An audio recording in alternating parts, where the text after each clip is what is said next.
And this one is small, this is a big one.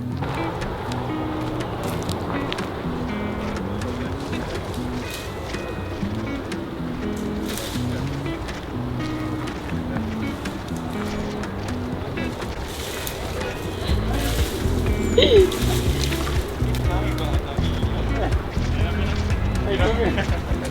What are you guys doing? Huh? What are you doing? Hey! What? What? Hey, come here. Huh? Hey, Vinny. Uncle Vinny. Uncle Vinny. Uncle Vinny.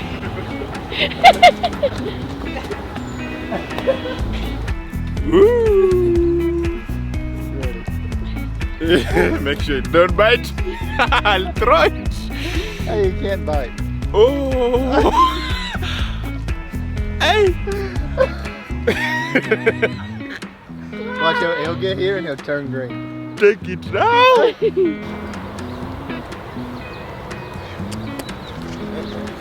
Ikikutembelea unasikia? Kwenye wewe. Ah, wait. No, take it.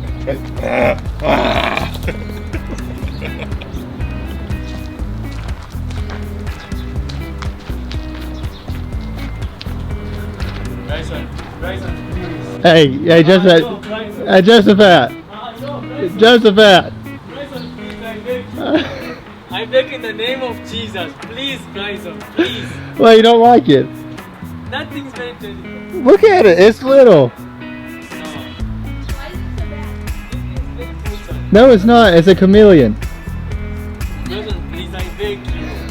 Where is Michael? Sister, don't do that. Just touch it. Vincent touched it. You're not gonna let Vincent be more brave than you. Sister, why are you doing that? They're harmless. We keep these in the States. Seriously? Hey, this one. Just touch it. Please. Just touch it. I'm not gonna throw. I can't throw him on you. I can't even get him off. But I can't. Just touch him. Let me stand here. Okay. Yeah, here. Why is that? You're gonna let Vincent be more brave. Let's Vincent to dance. Bryson, please, Bryson. I can't find Bryson. Bryson, please. Please. I won't mess with you. Bye, Josephat.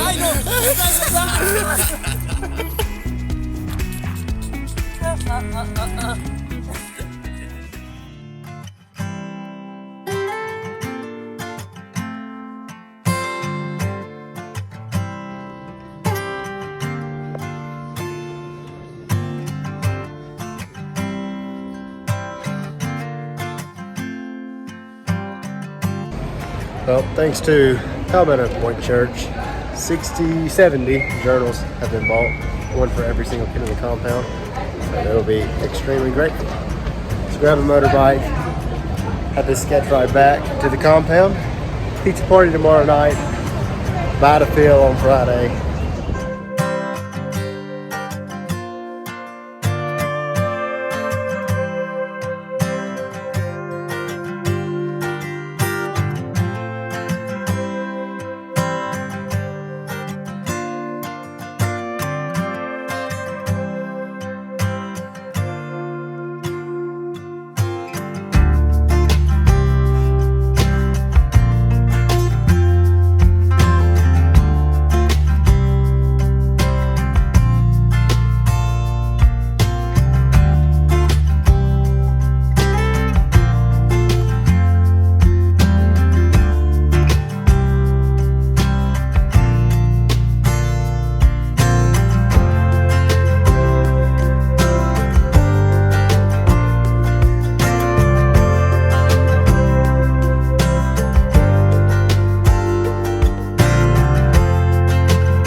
cama.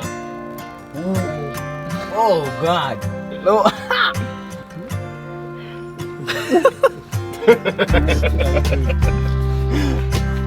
On there, bro. Oh.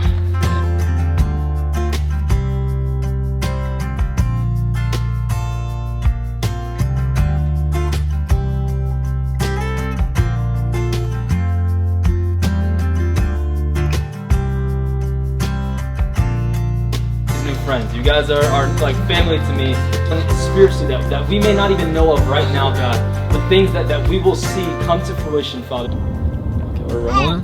We got audio. Ro, you want to say anything? Okay. Alright, so we'll start off just like normal stuff and then we'll get like deep. Deep, okay. Alright, so 3 months in Kenya. Your favorite food that you tried while you were here. Favorite fruit. And then you gotta it's like short answers only. Best food experience in MSD. MSD. MSD. Okay, best food experience. So like dry fry and the potato. Okay. Better than the ostrich. The ostrich was good, but I didn't have anything good like with it. It was just the meat that was good. Okay. The best like total food experience was that. MSD. Yeah, I'm in agreement. Okay. What was your best experience? There was like a 2-day thing where it was like one day I had really good conversations with the girls, and then the next day like when we went to Nanyuki, Yeah. it was like literally back to back. So that like to me those 2 days I remember as like, I remember writing in my journal like, this is wild, like, this is insane. They like the first time or the second time? It was the first time. Okay. Yeah, the first time. Yeah. What was your favorite place that you went while you were here? Favorite place. I mean, you got favorite places for different reasons, right? So like, I feel like most like funny moments would probably be like watching stupid stuff with these guys like in the house. Yeah, guy, come on, crying. There's stuff like that, and then there's like obviously like waterfall stuff like that. But it's like very different. And then like the most memorable, like if I were to isolate like one moment, it would be like sitting under the tree. Yeah. Like that one time, like. Like your first. Yeah. Like the imagery of that. I think I captured a picture of that too. Did you? Yeah. So that to me is like, feels like a singular place, like a one sitting moment. That. Yeah. What do you think you were most unprepared for? Oh. Yeah, we're getting okay. Goodies now. Most unprepared The for. most unprepared thing. You have an answer for this one? No. Oh, bro. I was about to say.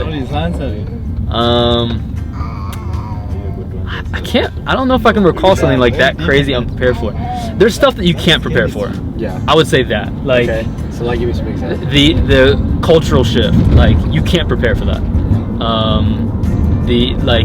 The shift between like people back home, you can't prepare for that. The heaviness or like the level of like, man, these people are like changing my life every day. Like these new relationships, you can't prepare for that. Yeah. So it's not so much like I wasn't prepared. It's like I don't think you can be for some of that stuff. Okay. Because I feel like through like the physical stuff, I feel like you gave me like a pretty good baseline to be prepared for stuff here. Yeah. Like I don't remember ever being like, man, I should have had this. Yeah. What do you think was your best conversation that you had while you were here? That's so tough. Like something had to pop in your mind. Like as soon as like one conversation, you're like, okay, that was like. There's literally a conversation that I had yesterday with a girl, with one of the girls about relationships, and not about like dating relationships, but just about people,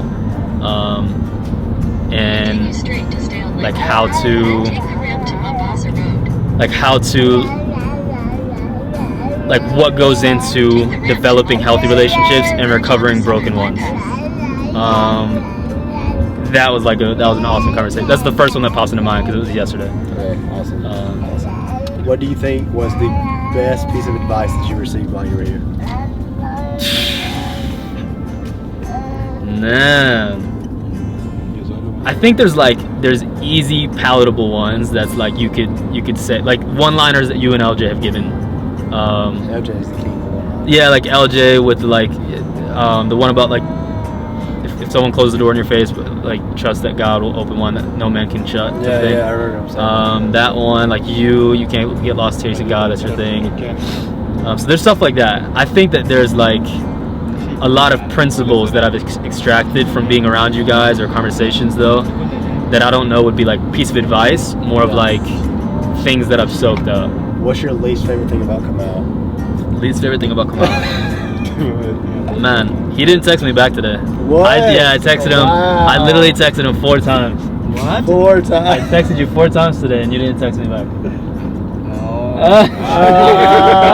Where did you text me? I showed you on WhatsApp. Yeah.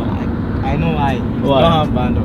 Oh, yeah, no. Okay. Excuses. Okay. What is one piece of advice that you would give people back home as far as supporting missionaries? I would say that like reach out to them and see like what they need. Don't assume, which I feel like is something that they do. But outside from like financially or anything like that, like be there for them and like listen. Calls. Yeah, answer phone calls. Listen for what they're like in. Because I think especially when you're here in this space, you have a way higher sensitivity to people that aren't present or that kind of rub you off anyway. Because you're like you realize that in yourself here. So I feel like that being a big thing is like, yeah, just hear them. Like if you say like, I support you, I love what you guys are doing, it's easy to write a check, which sounds so like ungrateful, which is like awesome. A check is awesome, but I think like something that I've learned firsthand is like that stuff goes a really long way. Yeah. Like being able to talk to that person and hear like what's going on with them even. Is huge. That's the biggest thing that I definitely battle with. It's like, one, they don't answer the phone.